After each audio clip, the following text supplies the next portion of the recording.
Bonsoir à toutes et tous, bienvenue dans ce webinaire de prise en main de la plateforme NanoTrader Free sur CFD. Alors cette plateforme existe en deux versions, une version dite simplifiée, NanoTrader Free, et une version complète, NanoTrader Full. La différence fondamentale entre ces deux versions de plateforme, c'est un composant qui est présent dans la Full et pas dans la Free, c'est ce qu'on nomme le Meta-Sentimentor. Ce Meta-Sentimentor, il va entre autres rendre possible du trading automatique, du backtesting, toutes ces choses-là, et certaines stratégies et certains outils sont développés à l'aide d'un Meta-Sentimentor également. Donc c'est la différence fondamentale entre les deux versions de plateforme. Ceci étant, NanoTrader Free permet de travailler sur CFD comme sur Futur. Donc, je prendrai l'exemple ce soir avec des CFD, mais ça pourrait bien sûr être des futurs. La différence, là encore, entre CFD et Futur, on va en dire un mot tout de suite, puisque avant d'attaquer le côté pratique de ce webinaire, je vais faire un petit rappel sur ce qu'on nomme la notice de risque, c'est-à-dire que lorsque l'on travaille aussi bien sur CFD que sur Futur, on travaille sur des produits à effet de levier. Donc, ce qui signifie que l'on n'exige pas de la part de nos clients de disposer de l'intégralité de la taille de position sur leur compte. Quelqu'un qui va acheter un contrat CFD sur un DAX à 1 euro et si le DAX est à 13 000 points, ça représente 13 000 euros. On ne demande pas les 13 000 euros sur le compte, on va demander 5% de cette somme. Ceci, c'est un appel de marge H24. Donc, c'est 650 euros qui sont demandés. C'est pour avoir le droit d'ouvrir une position sur un contrat DAX. Donc, évidemment, si vous avez opté pour le mini-compte CFD, vous ne pourrez pas, si vous ne mettez que 500 euros sur le compte, vous ne pourrez pas ouvrir ce contrat DAX à 13 000 points, à 13 000 euros, mais vous pourrez très bien opter pour un autre CFD ou qui vous propose le DAX à 10 centimes, et cette fois tout est divisé par 10, et au lieu de vous demander 650 euros, on vous demande 65 euros. Hein, donc, mais bien évidemment, la taille de position est 10 fois moins élevée, vous travaillez sur la base de 1300 euros cette fois-ci, et c'est un pourcentage de ces 1300 euros qui sont gagnés ou perdus. Donc la différence entre futur et CFD, c'est que le futur est un produit de marché qui est régulé par une bourse avec un carnet d'ordre centralisé. Là où sur CFD, il n'y a pas de carnet d'ordre, il n'y a pas de volume. C'est un produit de gré à gré. Sous-entendu, le CFD est différent d'un broker à l'autre, alors que le futur est strictement identique d'un broker à l'autre. Voilà pour les petits rappels sur tout ça, pour bien insister sur le fait qu'il est important de faire ce distinguo quelque part entre la taille de position et la marge, entre ce que vous engagez à travailler, vous engagez sur une taille de position et vous, on exige de vous une certaine marge. Bien évidemment, il faut toujours prévoir une évolution défavorable, il faut prévoir la gestion aussi du risque avec votre stop. C'est-à-dire que quand vous prenez position, si vous mettez un stop, ça va faire une perte latente si on va vers le stop. Donc c'est également à prendre en compte dans le calcul de votre marge. D'accord? Voilà pour ces petits rappels d'usage. Donc maintenant, ce qu'on va faire, c'est qu'on va faire on va passer à la pratique et on va faire quelque chose. Ah, là, j'ai été un peu trop vite. Ah oui, donc on va passer directement à la plateforme. Et avant même de parler de la plateforme, je vais vous montrer comment on peut prendre des codes pour tester la plateforme si vous n'êtes pas encore client. Parce que dans le webinaire ce soir, il y a potentiellement des personnes qui sont déjà clientes, donc qui vont effectivement bénéficier de ce webinaire pour donc apprendre les rudiments de base sur cette plateforme. Mais si vous n'êtes pas encore client et que vous voulez tester cette plateforme, il faut vous rendre sur le site Self-Invest, cliquer sur l'onglet compte démo, où j'ai ma souris là. Donc, vous cliquez ici sur compte démo et quand vous avez cliqué dans le menu sur compte démo, vous arrivez sur une page au bas de laquelle vous allez obtenir un formulaire comme ceci. Dans ce formulaire, vous allez pouvoir choisir le type de plateforme que vous voulez tester. Donc, vous voyez qu'il y a NanoTrader Free, NanoTrader Full et les plateformes mobiles, parce qu'il n'est pas obligatoire de travailler avec NanoTrader. Vous pouvez aussi opter pour les plateformes mobiles, web, sur smartphone, etc. Donc, dans le cas de ce soir, si on souhaite prendre des codes pour NanoTrader Free, on sélectionne NanoTrader Free. Après, on doit sélectionner le type de flux, le type de produit que l'on veut afficher, soit les CFD Forex, soit les futurs. Donc pour ce soir, j'ai dit qu'on se mettrait sur CFD. Vous remplissez ce formulaire. Une fois qu'il est rempli, vous cliquez sur le bouton démo gratuite et vous obtenez instantanément à l'écran vos codes ainsi qu'un envoi de ces codes par email, puisque vous aurez renseigné votre email. Donc, de fait, et une fois que vous avez donc ces codes, vous aurez le lien de téléchargement de la plateforme. Vous téléchargez ce logiciel, ça va se télécharger comme un logiciel Word ou Excel. Et une fois que c'est téléchargé, vous pouvez le lancer, bien évidemment, et vous arrivez sur un écran de là où vous avez la plateforme que j'ai ouverte, mais qui est ouverte sur déjà des fenêtres par défaut, je dirais. Donc, ce qu'il est important tout de suite, c'est que je vais cliquer tout en bas ici sur le bouton page vide. Hein, j'ai amené ma souris tout en bas à gauche de mon écran et j'ai un bouton qui s'appelle vide. Ça se nomme ici page vide. Donc, je clique ici sur page vide pour intégralement vider tout ce qu'il y a à l'écran dans la plateforme, c'est-à-dire pour vraiment partir d'une feuille vierge, dirons-nous. Alors, si vous n'avez pas ces petits boutons sur lesquels j'ai cliqué, c'est probablement que ici, au niveau du menu affichage, vous avez décoché la barre de page. Vous voyez, si je décoche maintenant la barre de page, les boutons en bas ont disparu. Et si je recoche maintenant la barre de page, les boutons réapparaissent. Donc, dans cette barre de page, j'ai cliqué à l'instant sur vide. Il y a d'autres boutons qui s'appellent par exemple Main, Market Overview ou Technical Analysis. Ce sont des pages par défaut. Si je clique sur Market Overview par exemple, je vais afficher une page avec quatre fenêtres identiques qui sont quatre études. Donc, ici, quatre sous-jacents différents. C'est un exemple. Si je reclique maintenant sur Technical Analysis, je vais là encore cliquer, enfin, je vais encore afficher un autre exemple de page.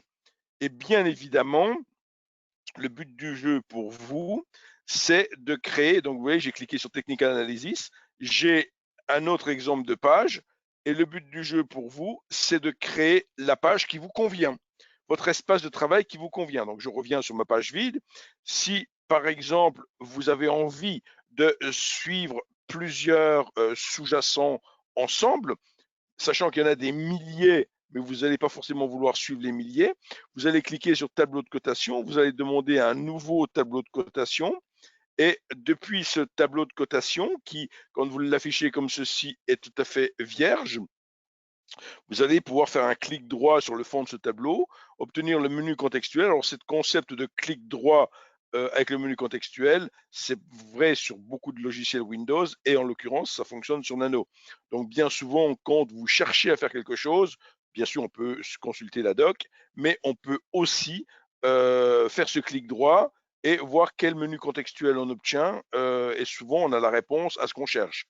Donc ici, j'ai fait un clic droit, je clique sur ajouter un symbole et là, de fait, je vais obtenir, alors pour le coup, alors Monsieur Westbrook, le flux futur démo est différent du flux réel en le comparant. Alors, on me pose une question au sujet donc du flux futur démo et on me dit il est différent. Je réponds effectivement que oui, le flux futur est différent dans le sens où on n'a pas le droit de fournir le flux futur en temps réel, il doit être en différé 15 minutes. C'est en cela qu'il est différent du flux temps réel, il est différé de 15 minutes. Donc, par contre, le flux CFD que j'utilise ce soir, il est temps réel. Hein, donc, il est gratuit et temps réel. Alors, j'ai cliqué, j'ai fait un clic droit, ajouter symbole. Je retrouve cette petite fenêtre ici où je vais pouvoir choisir des symboles. Soit je les choisis dans l'arborescence ici, CFD Forex, et je descends de répertoire en sous-répertoire jusqu'à trouver ce qui m'intéresse. Ou alors, par exemple, je clique ici le nom du sous-jacent si je le connais. Je tape par exemple les 3 lettres E, U, R, donc les débuts d'euros.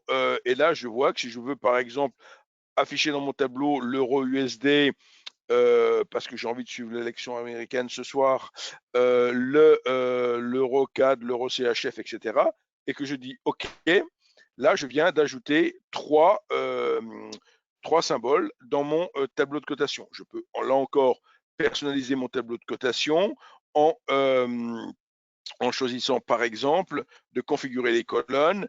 On peut, au niveau des colonnes, effectivement, quand on veut regarder un peu les colonnes, on voit que par défaut, on a nom, bid, ask et symbole. Symbole, ça n'a pas forcément beaucoup d'intérêt ici, la référence du symbole. On peut décider de ne plus l'afficher. Et tout ça, c'est ce que l'on peut mettre dans les colonnes. On peut mettre énormément d'informations dans notre tableau de cotation. Donc, je vous laisserai le découvrir. Moi, je vais juste aller chercher, par exemple, l'information spread ici pour ajouter dans la colonne. Donc, je vais intervertir. Je vais enlever symbole et mettre spread à la place. Voilà qui est fait. Et donc, maintenant, je vois mon spread ici. Donc, si je veux mettre, par exemple, police, parce que je me dis, après tout, vous ne voyez peut-être pas très bien ce que je présente ici, j'augmente la police volontairement, hein, vous voyez, je force le trait, c'est le cas de le dire. C'est comme dans Excel, on peut là aussi double-cliquer, vous voyez, sur les colonnes pour auto-ajuster. Donc là, j'ai peut-être un petit peu forcé le trait, je vais peut-être rectifier ici. J'avais mis 16, je vais mettre peut-être 12, ça devrait suffire amplement, je pense. Voilà, c'est assez raisonnable ici. Donc, je vois ici effectivement que dans mon flux des mots, j'ai un spread variable. Mais Self-Invest propose 2 formules de spread pour la petite information. Un spread fixe ou un spread variable. Vous pouvez travailler en spread fixe, vous auriez un pip sur l'euro-dollar et pas ici 1,6. D'accord? 1,9. Vous voyez, ça bouge, c'est variable. Mais il y a 2 formules de flux pour information. Donc, si vous avez ouvert un compte et que vous n'avez pas choisi le bon type de flux, vous pouvez revenir sur votre choix, bien évidemment, en nous adressant un email. Donc, j'ai mis mon tableau de cotation. Je me dis, tiens, je vais ajouter une autre fenêtre. Je vais ajouter un graphique. Je vais, alors pour ajouter ce graphique, je peux tout à fait même partir d'ici, faire un clic droit et faire ici le menu études, donc charts, études, et choisir donc un graphique, pourquoi pas ici trade guard, ce mode trade guard ici qui est proposé, ça veut dire graphique en 1 minute. Donc là, vous voyez, j'ai ajouté une autre fenêtre sur laquelle on va revenir beaucoup dans la suite du webinaire. Donc cette deuxième fenêtre, je peux ajouter encore une troisième fenêtre, pourquoi pas, etc. Si j'ai plusieurs écrans, je peux déployer des fenêtres sur plusieurs écrans, c'est possible aussi. Donc, et ça se fait avec cette petite icône ici. Là, je ne vais pas le faire, mais vous pouvez cliquer ici et déplacer sur une autre. Je ne le fais pas parce que je diffuse un webinaire sur un seul écran. Donc, et je peux aussi ajouter une fenêtre pour suivre mon compte, pourquoi pas. Et là, typiquement, maintenant, j'ai 3 fenêtres ici. Donc, une fenêtre avec mon graphique. Cette fenêtre, on va revenir, cette étude, on va revenir tout de suite après à son sujet. Et ces 3 fenêtres que je viens de créer, je peux les enregistrer en tant que page. Donc, je peux dire manager page, enregistrer la page sous et lui donner un nom. Pas d'imagination ce soir, je l'appelle page 1. Voilà, je l'appelle page 1. Et cette page 1, je peux choisir, pourquoi pas, avec mon petit menu barre de page tout en bas ici, cliquer sur config et décider que ma page 1 ici, je vais la mettre en tant que bouton raccourci et pourquoi pas, j'enlève les autres, après tout, pour simplifier un peu. Donc, ce qui fait que je me retrouve en bas maintenant uniquement avec ce petit bouton page 1. Je peux également décider, pourquoi pas, de démarrer sur ce type de page, si je le souhaite. Et j'ai ici, dans Manager page, définir page de démarrage, et je peux choisir au lieu de construire l'étape depuis la dernière connexion, je peux effectivement choisir page 1 si je le souhaite et démarrer de fait sur ma page 1. Voilà. Donc ça, c'était juste un petit mot rapide sur la notion de page. Je vous laisserai bien sûr créer l'espace de travail que vous avez envie, avec autant d'études, autant d'écrans que vous en avez, etc. Le but, c'est que vous pouvez enregistrer autant de pages que vous voulez. Vous avez envie de travailler d'une certaine manière le forex avec un certain espace de travail, travailler les indices avec un autre espace de travail, etc. Les matières premières en cours avec un autre espace de travail. Vous pouvez faire autant d'espaces de travail différents que vous le souhaitez. Maintenant, la fenêtre la plus importante dans la plateforme, la fenêtre au travers de laquelle on fait le trading, c'est cette fameuse étude. Donc de fait, là, je vais cliquer ici sur ces petits boutons automasqués pour réduire quelque part les fenêtres dont je n'ai pas besoin. Donc ici, je vais réduire ma fenêtre là et je vais réduire également l'autre, ce qui fait que maintenant, je n'ai plus à l'écran qu'une seule fenêtre qui est cette étude. Cette étude est composée de 4 parties. Donc, 4 parties. Une partie sur la gauche que l'on va appeler barre de personnalisation.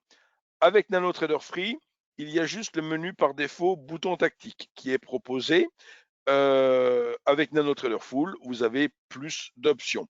Donc, dans cette barre de personnalisation, comme son nom l'indique, on va pouvoir y ajouter tout ce que l'on va souhaiter, tout ce qu'on va ajouter dans notre étude va venir s'ajouter dans la barre de personnalisation. Si par exemple, je décide d'ajouter un indicateur, je clique ici sur le bouton ajouter un indicateur. Donc, ce petit bouton qui se trouve ici, là, vous voyez, troisième petit bouton de la ligne, là, et que je décide d'ajouter l'AMACD, par exemple, en tant qu'indicateur, je clique ici. Qu'est-ce qui s'est passé? On a ajouté l'AMACD et on a ajouté ici, dans la barre de personnalisation, donc l'AMACD. D'accord? Vous voyez, elle est avec ses paramètres et tout. Donc, au fur et à mesure qu'on ajoute, qu'on personnalise son étude, on va ajouter des petites choses dans la barre de personnalisation. Le graphique par lui-même, alors barre de personnalisation, je la réduis. Le graphique par lui-même, on peut l'avoir comme ici en bougie, mais bien sûr, on peut l'avoir en ligne, on peut l'avoir en bar charts, on peut l'avoir à nouveau en bougie ou en Ekineshi ici. On peut travailler sur différentes bases de temps. On va pouvoir travailler sur une base antique, en minutes, etc. C'est-à-dire que la particularité de NanoTrader, c'est de disposer de plusieurs bases de données. Pourquoi, me direz-vous? Pourquoi ne pas en faire une seule? Pourquoi pas construire tous les graphiques avec une seule et unique base de données? Tout simplement parce que quand on veut faire des calculs de trading automatique ou autre chose, le moins d'informations qu'on a à recalculer, le plus vite ça va.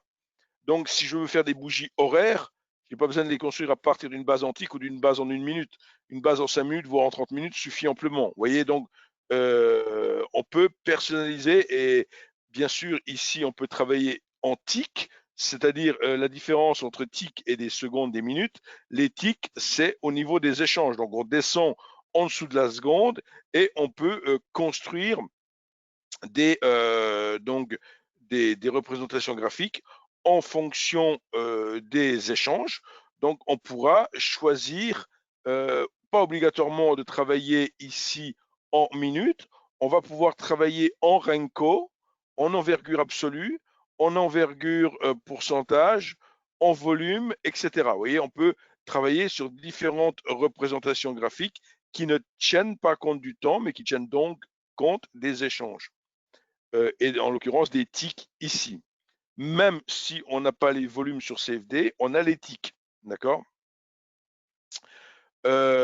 Donc, troisième partie de ma barre de mon étude, troisième partie, c'est la barre de compte sur laquelle je peux choisir le type de compte avec lequel je veux travailler.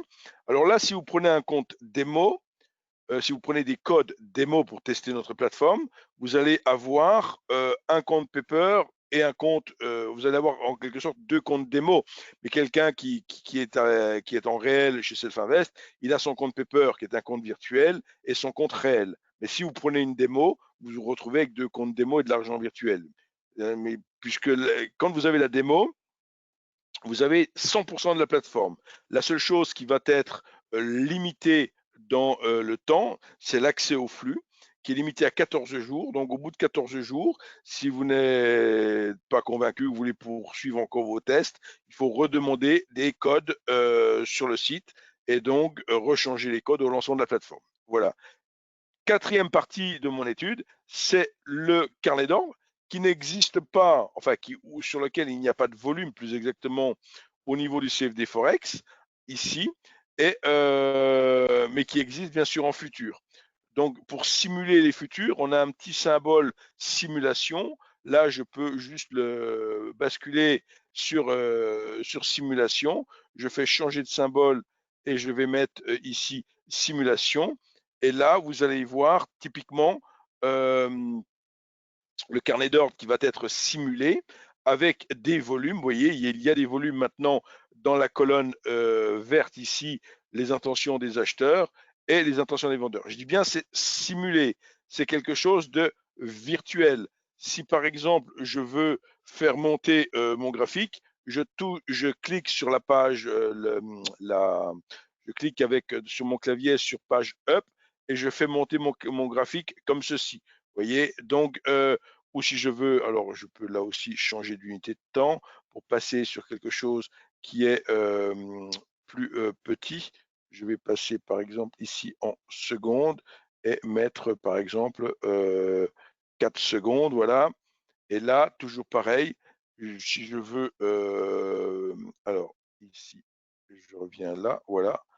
Ici, vous voyez, je suis sur mon graphique et toujours pareil, c'est quelque chose qui est purement fictif.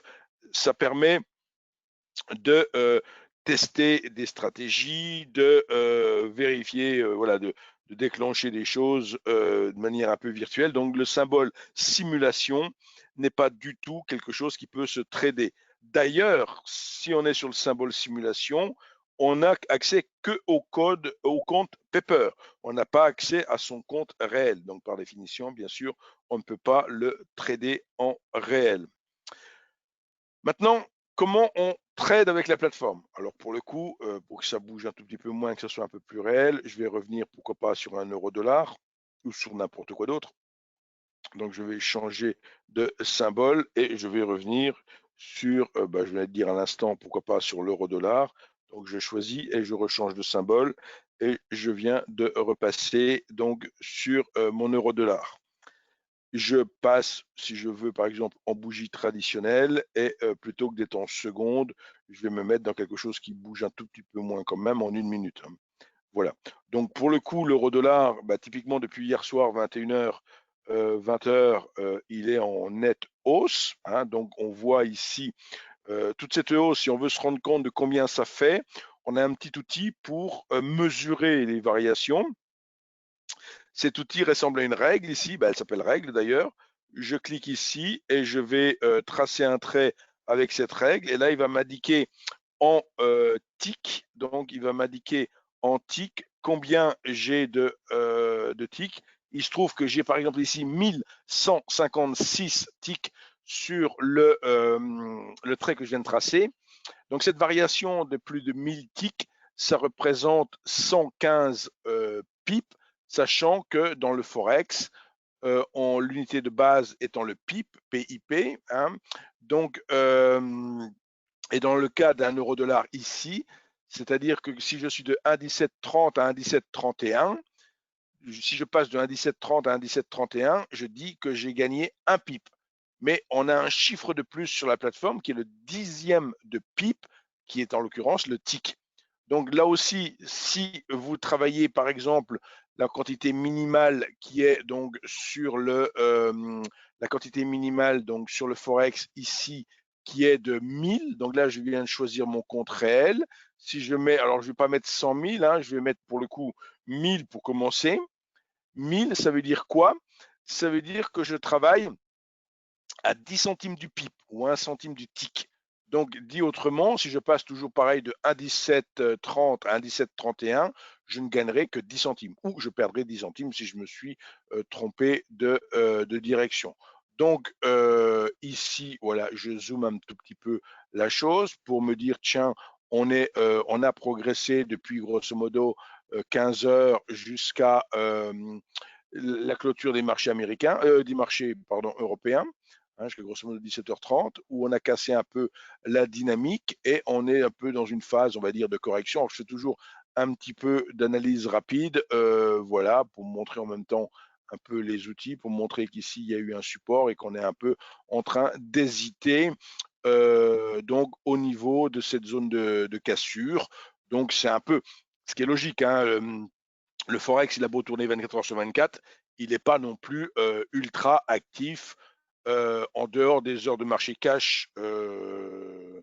Donc, et puis surtout là, bon, vous le savez très très bien, ce soir, on est dans l'attente, dans le suspense, dirons-nous, de l'élection américaine, puisque bien malin celui qui dira qui va être président des États-Unis. Comme bien souvent, ils savent garder le suspense quelques heures, parfois quelques jours, sinon plus, hein. Donc on verra si on sera encore dans une situation comme ils ont déjà connu. On verra, hein. Je ne fais aucune spéculation dans ce domaine-là. Donc, je veux trader. J'ai choisi mon compte, d'accord? Première possibilité. Première possibilité, j'ai les boutons qui apparaissent en haut de l'étude qui sont à gauche, Buy et Sell. Si je clique sur Buy, donc je vais obtenir ce qu'on appelle un ticket d'ordre. Alors j'ai toujours deux écrans, moi. Bien évidemment, le ticket d'ordre s'est ouvert sur mon deuxième écran, pour faire simple. Donc j'ai ce ticket d'ordre. Dans ce ticket d'ordre, je peux choisir le type d'entrée en position, soit au marché, soit limite, soit un achat stop ou une vente stop. Mais là, j'ai cliqué sur buy, donc ce sera un achat stop. Et je peux y adjoindre des ordres contingents de limite et de stop. Je peux ou je ne peux pas. Enfin, je peux le faire ou ne pas le faire. J'ai le choix. Mais si je veux mettre les ordres contingents, je coche la case ici, je fais à la limite enregistrer, et chaque fois que j'ouvrirai un ticket d'ordre maintenant, j'aurai ces ordres contingents. Ces ordres contingents que je peux bouger comme ceci à la main, en amenant ma souris si j'en ai envie, je vois le risque ratio rendement ici de 0,6, hein, donc, et si bien sûr je bouge mon stop, vous voyez, il passe à 0,8 mon risque ratio, donc ça évolue. Je peux travailler en pourcentage, en tick, en argent, hein, je peux différentes façons de mesurer. Comme on est sur CFD, on peut être long et short sur le même sous-jacent. Si tel est notre désir, il faut cliquer sur forcer l'ouverture ici lorsqu'on ouvre une position. Si je ne le fais pas, je ne pourrai pas ouvrir une position longue et short sur le même sous-jacent. Voilà, ça existe sur CD, ça n'existe pas sur Futur, bien entendu, hein, cette option-là. Donc, en l'occurrence, ici, on me dit la marge que j'ai besoin. Donc, je vous disais tout à l'heure 1000 et on me demande 38 USD. Hein, on me dit que j'ai besoin de 38 USD. On a grosso modo un effet de levier de 30 sur sur comment qu'on appelle ça, euh, sur le Forex. C'est régulé depuis août 2018. Un effet de levier maximum de 20, donc 5% de marge pour les CFD indices, mais là je suis sur l'euro-dollar, donc je peux aller jusque 30. Si ici je décide d'acheter, voilà qui est fait. De fait, je me retrouve avec une entrée en position de 1000. Je vois pour le coup que mon PNL de 0,15, 0,16, moins 0,15, moins 0,16, pourquoi je perds immédiatement de l'argent quand je suis rentré en position? Parce que quelque part, j'absorbe le spread. Donc, il y a ici plusieurs traits qui apparaissent. Je vais volontairement les décrire. Alors, je vais serrer un tout petit peu mon objectif pour vraiment ici, voilà, bien zoomer tout ça. Je vais réduire l'indicateur de tout à l'heure parce que je veux qu'on ait toute notre attention sur sur la dernière bougie, sur la prise de position qu'on a fait. Je suis rentré en position ici à 1,1729,90, d'accord. Et donc, ce qui veut dire que à l'instant où j'entre en position sur le trait rouge et à l'instant où je voudrais sortir au mieux, je sortirai sur le trait vert.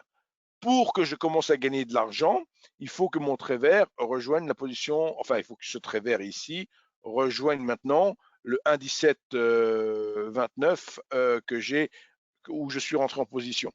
Donc, il faut savoir donc qu'il faut amortir un spread, mais pas deux. Hein, donc, puisque si je faisais la chose suivante, que je clique achat-vente en 1 seconde et que ça ne bouge pas comme c'est le cas là, eh ben, je serais acheté sur le trait rouge et vendu sur le trait vert. Donc, je ne perdrais bien sûr qu'un seul spread. Donc, on voit ici 4 traits, ce trait vert, ce trait rouge, mais des traits gris de part et d'autre. Ça détermine des zones au niveau desquelles je ne peux pas placer un stop initial. Donc, vous voyez, bon, mais ce n'est pas quelque chose qui veut dire qu'on élargit le spread. C'est simplement, c'est une sorte de no man's land où je n'ai pas le droit de placer un ordre stop initial. Par contre, si mon ordre volontairement, là je suis en train de trafiquer un peu, alors, pas trafiquer, je descends mon ordre objectif exprès, regardez, je vais le descendre ici carrément là, je ne vais pas déclencher la position, même si le trait gris vient à passer au-dessus de mon objectif, d'accord? Donc c'est bien pour montrer que c'est une zone sur, oui, on y est passé là au-dessus, là on vient d'y passer à l'instant, donc hop, comme ça. Donc ici, effectivement, je peux là encore décider de... non, on ne peut pas le faire avec ça. Voilà. Donc, bien sûr, les deux ordres que j'ai placés, mon ordre stop et mon ordre limite, sont OCO, One Cancel Other. Ça veut dire que l'un annule l'autre. Quand il y en aura un qui sera touché, l'autre sera annulé.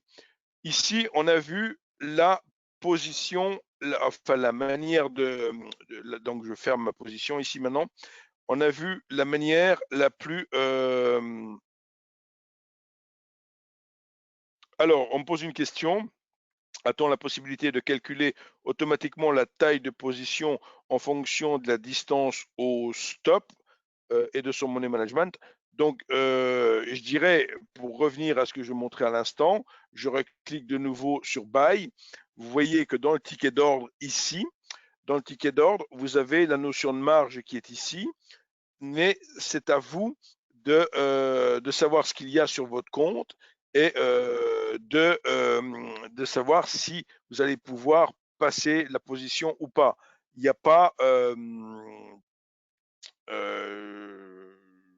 pense que vous faites peut-être allusion à d'autres plateformes qui proposent une formule des choses différentes, mais ici, il est quand même, je l'ai dit tout dans mon préambule tout au début, il est important de comprendre ce que sont les produits à effet de levier et de toujours avoir en tête que quand j'achète ou je vends donc je rentre en position, quand je prends une position, cette position a un nominal.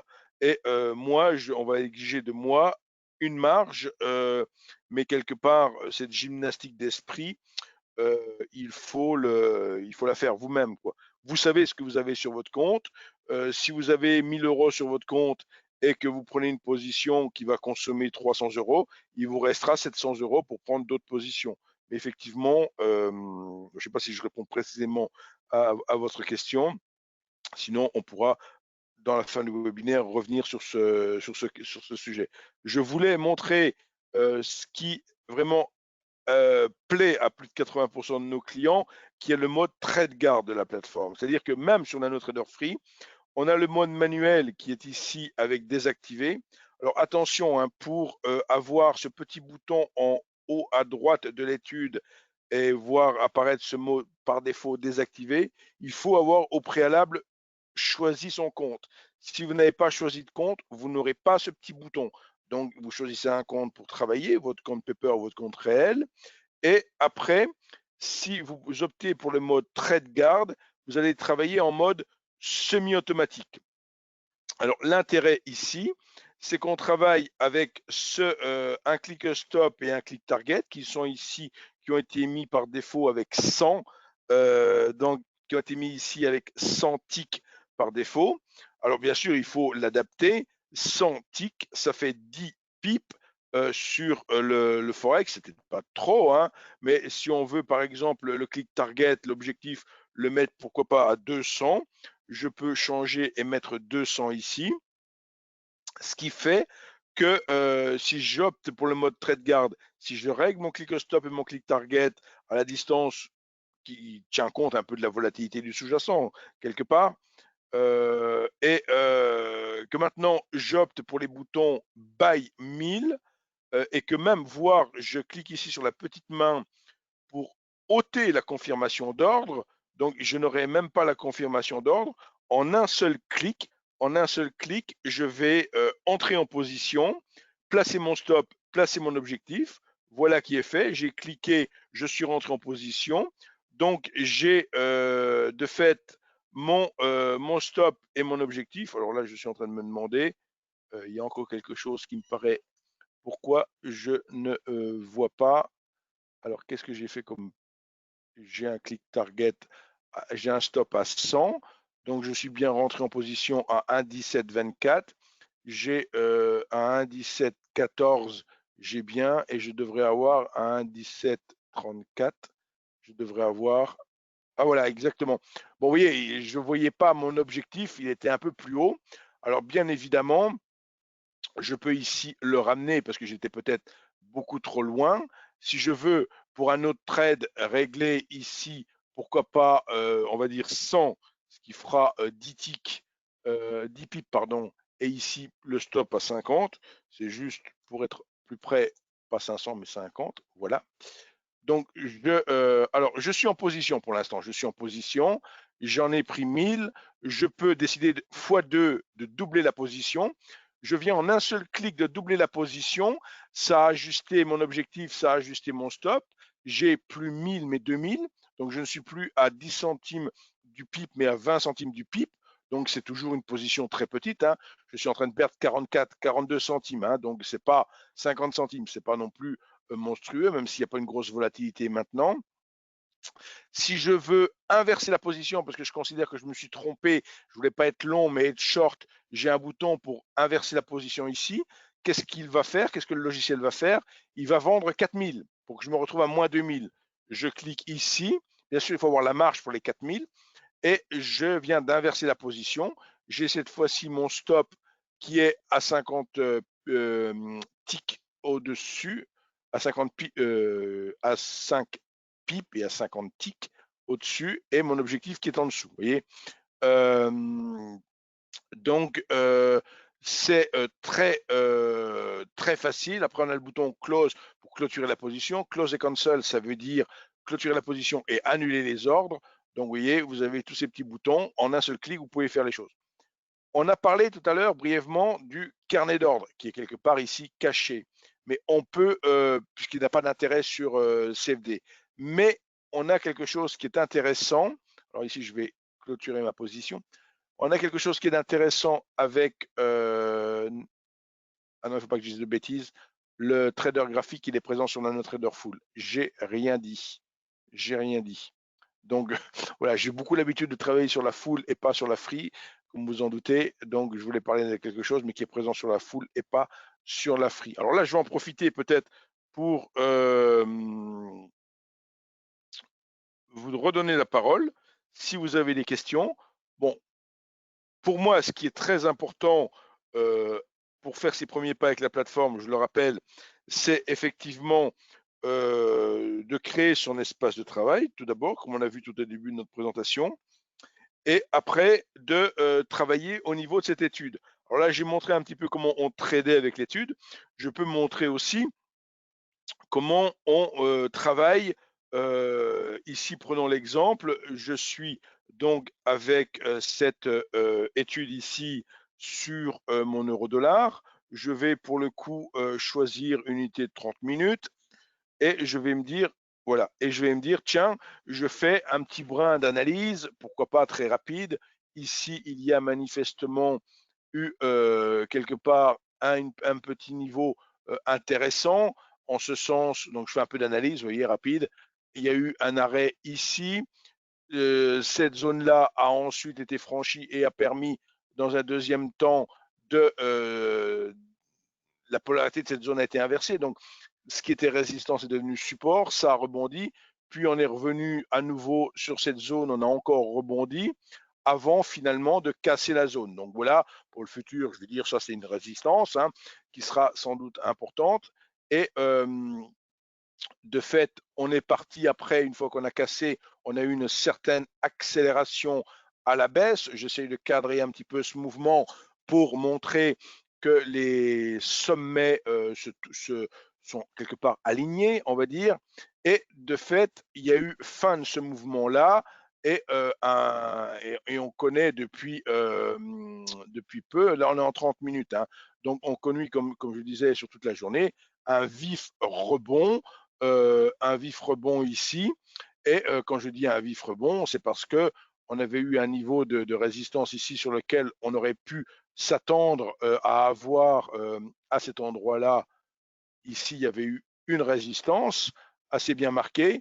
On aurait pu penser que en revenant ici, ça s'arrêterait. Ça ne s'est pas arrêté. On a débordé et on a fait une inversion de polarité, c'est-à-dire qu'on est revenu s'appuyer sur l'ex-résistance qui est devenue support. Donc, je dirais les 1,17 sont pour le futur proche un support et les 1,19 là-haut, 1,1790, une résistance. J'ai fait ma petite analyse, je suis content, j'ai pas envie d'avoir travaillé pour rien, donc je me dis tiens, je vais l'enregistrer. J'ai ici le petit bouton enregistrer l'étude, premier bouton de la ligne, et j'ai trois choix. Le premier choix, je ne le fais pas parce que j'écraserai l'étude par défaut. Donc, j'ai deux autres choix utiles. Enregistrer l'étude sous. Donc ici, je vais lui donner un nom. Je vais par exemple l'appeler, tiens, je l'appelle Trump. C'est l'élection. Bon, c'est pas que je veux que ce soit le président qui soit élu, mais voilà, c'est ce qui me vient à l'esprit à l'instant. Je l'appelle mon analyse Trump ici et je dis OK. Après, si je reclique sur vide, pourquoi pas, je vide toute ma plateforme. Comment je fais pour retrouver mon travail? Comment je fais pour retrouver mon étude? J'ai juste à me souvenir que du sous-jacent sur lequel j'ai travaillé sur de l'euro-dollar. Donc, je ne retrouverai bien sûr pas mon étude ici, sur cette parité-là ou sur celle-ci. Mais si je vais regarder sur l'euro USD, je vais retrouver mon étude tout en me souvenant comment je l'ai appelé. Je l'ai appelé Trump et je la trouve ici. Et si je sélectionne Trump et que je dis OK, je vais réafficher mon étude avec tout ce que j'avais fait sur cette étude. Ça, c'est l'option, c'est la possibilité d'enregistrer une étude. J'enregistre un travail et je l'associe juste au sous-jacent sur lequel je travaille. Je peux aussi opter pour un modèle d'étude, enregistrer quelque chose avec l'option modèle d'étude. Cette fois-ci, en faisant cela, ce que j'aurais fait si j'ai par exemple mis une MACD, mis des bandes de Bollinger, etc., mis du Ekineshi, du 30 minutes, je ferai un modèle d'étude. Et quand j'appliquerai ce modèle d'étude à un autre sous-jacent, en fait, en l'occurrence, faire un modèle d'étude, c'est faire une étude que l'on peut appliquer à tout type de sous-jacent. Donc, faire un modèle, c'est pour l'appliquer. Alors, je vois qu'il y a une autre question. Peut-on placer un ordre directement sur le graphique avec un stop loss et un take profit programmé et le déclencher dès que le prix l'atteint? Alors, on va pouvoir. Oui, oui, la réponse est oui. C'est au travers d'un ordre tactique, mais là encore, l'ordre tactique, c'est avec NanoTrader Full. Alors, je dis oui et c'est oui et non. Pour répondre à votre question, oui, c'est possible, mais avec la version complète de la plateforme pour faire ce que vous voulez faire. Donc, ça veut dire, on peut avec NanoTrader Full, j'en dis un petit mot, on va pouvoir utiliser une ligne, un indicateur. Je peux rentrer en position sur un franchissement de bande de Bollinger. Je peux rentrer en position sur un croisement de MACD ou sortir de position. Je peux rentrer ou sortir de position sur une trendline, sur un canal, sur une ligne horizontale. Mais là, typiquement, ici, quand on est sur cette ligne, on va avoir ici, alors que je ne dise pas de bêtises, si ici avec NanoTrader Free, on a également la possibilité de le définir en tant que Sentimentor, mais ce sont les ordres tactiques que je n'ai pas. Donc, oui, je dis bien les ordres tactiques, je les ai sur NanoTrader Full. Ils se présentent avec une icône qui ressemble à une couronne. et donc, effectivement, les ordres tactiques sont sur NanoTrader Full. Donc, pour répondre à votre question, c'est tout à fait possible donc de tendre des pièges au marché. Alors, je vais en profiter là pour le coup. Y a-t-il un manuel papier pour la plateforme NanoTrader Free? Alors, la réponse est oui. Justement, vous me posez la question et j'avais envie de vous le montrer en même temps. Donc, les grands esprits, dirons-nous, se rencontrent. Hop, ce que je vais faire, c'est que je vais me montrer maintenant ici. Je vais replacer un instant sur le site internet. Sur le site internet, tout en haut à droite, il y a une rubrique qui s'appelle client.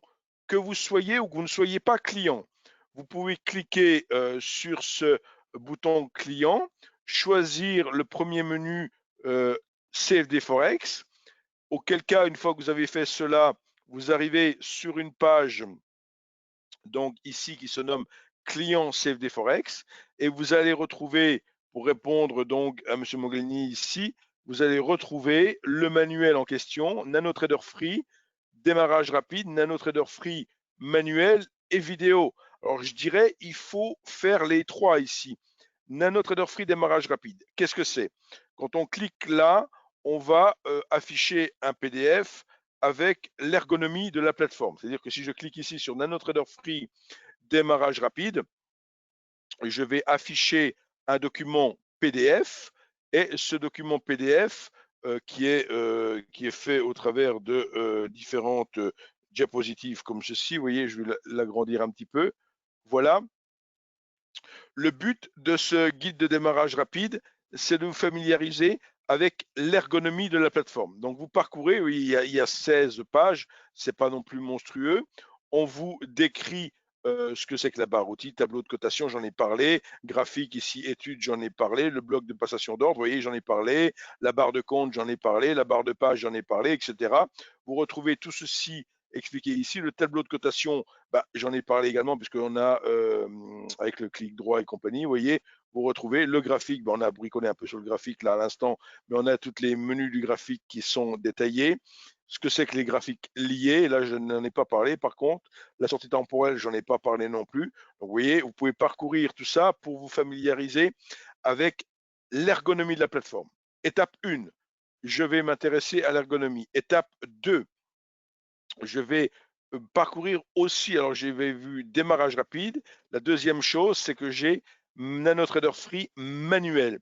Et là, c'est un autre PDF qui va être très utile pour répondre cette fois-ci à la question que puis-je faire avec cette plateforme? En grosso modo, quel est le potentiel de NanoTrader Free? Qu'est-ce que je peux véritablement faire avec cette plateforme? Et pour ce faire, on parcourt ce manuel et on va retrouver donc tout ce que l'on peut faire avec la plateforme. Et là, je vais avancer un petit peu pour aller directement, voilà, ici, vous voyez par exemple quelque chose qui est très important, comment je manipule les graphiques. Donc, parce que évidemment, on peut utiliser la clic droit de la souris, la clic gauche de la souris, la molette de la souris, tout ça pour agir sur les graphiques. Donc, pour attraper ces réflexes, pour acquérir ces réflexes, rien de mieux que de consulter ce PDF de ce manuel de démarrage. Enfin, en troisième lieu, je vous recommanderais de regarder toutes les vidéos de cette rubrique vidéo apprendre la plateforme. Il n'y en a pas des millions, il y en a une vingtaine. Elles font 2-3 minutes chacune et elles vont décortiquer étape par étape tous les points clés de la plateforme.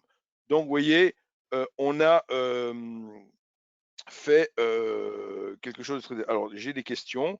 Je vais juste agrandir ma fenêtre de questions parce que pour le coup, je vais déjà supprimer celle auquel j'ai répondu. Donc, y a-t-il un manuel? Ça, j'ai répondu. Peut-on placer un ordre directement sur un graphique? Ça, j'ai répondu. Je n'ai pas la target et le stop sur mon graphique CFD US quand je passe en trait de garde plus ordre. Alors, si vous n'avez pas le... Comment qu'on appelle ça? Alors, je vais remettre la plateforme. Ici, si vous n'avez pas, comme moi je l'ai ici, ce stop est ici. Alors, attendez, je ne voulais pas faire ça. Voilà. Alors, attendez, que j'ai quelque chose qui est présélectionné là. Voilà.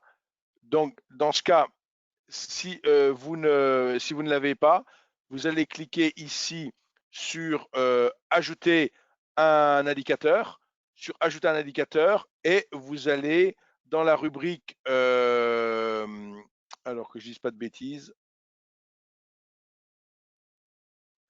parce que j'ai toujours le réflexe de NanoTrader Full, vous allez cliquer sur Stop, mais vous ne l'avez pas. Donc, si vous ne l'avez pas, je dirais repartez avec une étude par défaut. Faites ce que je vais vous montrer là à l'instant. Donc pour le coup, je clique sur vide pour tout vider. Donc si vous n'avez pas, vous me disiez, je n'ai pas le target et le stop sur mon CFD USD quand je passe en trade garde. Donc ce que vous allez faire, vous reprenez une étude par défaut. Il sera mis par défaut dessus. Vous faites ouvrir un graphique, parce que j'allais dire on peut l'ajouter, mais c'est avec NanoTrader Full aussi. Donc pour l'avoir avec NanoTrader Free, vous allez cliquer sur ouvrir un graphique. Vous choisissez en l'occurrence votre euro, ce que vous voulez. Si c'était l'euro USD que vous vouliez, vous le choisissez ici, euro USD. Et là, en dessous, alors je vous regardez, c'est parce que ici, je travaille beaucoup l'euro USD, donc il y a plein d'études d'enregistrer. Donc ici, quand on regarde n'importe quel sous-jacent, on voit qu'il y a toujours 3 petits dossiers jaunes, 3 études par défaut. Donc l'idée, c'est de repartir avec une étude par défaut. Donc en l'occurrence, si vous reprenez votre trade guard ici, je choisis mon trade guard et là, vous allez avoir, vous voyez, click stop, click target. Essayez de faire cette petite manip et vous devriez avoir ce click stop, ce click target qui apparaissent, je dis bien, en reprenant une étude par défaut. Ce qui a dû se produire, c'est que vous n'avez pas pris une étude par défaut ou vous aviez une étude par défaut et c'est pas grave, mais vous l'avez peut-être supprimé, ce click stop, ce click target, ça peut se supprimer avec un clic droit, pareil sur le, si je veux le supprimer là, je me mets ici sur le click stop, je fais clic droit et je fais supprimer click stop. Vous voyez, il disparaît. Donc vous pouvez très bien l'avoir fait disparaître sans le vouloir, sans l'avoir fait forcément exprès. Alors j'ai répondu à ça. OK pour les manuels. Par ailleurs, quelle est la plage horaire de trading possible pour les CFD? Alors la plage horaire pour les CFD, la réponse c'est en fonction du CFD. Sur le Forex, c'est H24. Sur les CFD, vous avez des CFD qui sont H24, d'autres qui sont dans d'autres plages horaires. Pour savoir, parce qu'on ne va pas le deviner, on va sur le site Self-Invest. On va sur le site Self-Invest. On reclique ici sur client, CFD Forex. Il y a énormément d'informations ici. Je vous invite même tout de suite à noter les règles de trading et à les parcourir. Ici, il y a quelque chose d'essentiel à lire aussi sur cette page. C'est ici au niveau information, règles de trading. Donc, ce PDF qui est essentiel à lire. Pour répondre à votre question, donc ici, vous avez paramètres CFD Forex. Si votre question portait sur des CFD, pourquoi pas des CFD indices, vous allez choisir ici indice de marché cash par exemple. Et là, vous voyez typiquement un exemple, Australia 200, on va travailler 24 heures sur 24. Sur 24 heures avec quand même un break. Et par contre, ici, sur le CBOE, là, UK machin, 9h15, 17h30. Vous voyez, 2h du matin, 22h45, 24 heures sur 24, 0h15, 22h sur le France 40. Donc, vous voyez, pour répondre à votre question, il y a autant les produits que vous allez choisir de travailler. Ah, on me dit plus de son. Est-ce qu'on m'entend de nouveau? Parce qu'on me disait plus de son. Alors, je ne pense pas avoir fait une bêtise. Alors, attendez, je regarde mon contrôle de son de mon côté. Alors, est-ce que vous m'entendez? Moi, j'ai toujours le contrôle de son. OK pour le son. Ouf. Donc, si la personne, il faudrait qu'elle se relance peut-être. Si elle ne m'entend pas, il faut que je mette un message. Il faudrait relancer peut-être l'application webinaire. Voilà, pour avoir répondu aux petites questions qu'on vient d'avoir. Je vais peut-être arrêter l'enregistrement pour que vous puissiez le retrouver. Alors, avant d'arrêter l'enregistrement, je reviens un instant sur mon PowerPoint. Je reviens un instant sur mon PowerPoint ici. Voilà. Donc, pour ici vous indiquer que si vous voulez me contacter, préférez quand même l'email ou un SMS. Mais m'attraper sur le téléphone, ça c'est difficile. SMS avec le portable ou alors l'email pour me joindre. Et évidemment, quand le confinement sanitaire sera terminé, nos bureaux à Paris se trouvent dans le 9e arrondissement. Mais pour l'instant, j'y étais encore il y a 15 jours, mais non, la semaine dernière, pardon. Mais maintenant, effectivement, avec le confinement, eh ben, c'est de nouveau télétravail. Voilà. Ceci étant, pas plus tard que cette nuit, alors j'ai dit que j'arrêtais maintenant l'enregistrement. Alors, mon enregistrement, il est où? Il est ici.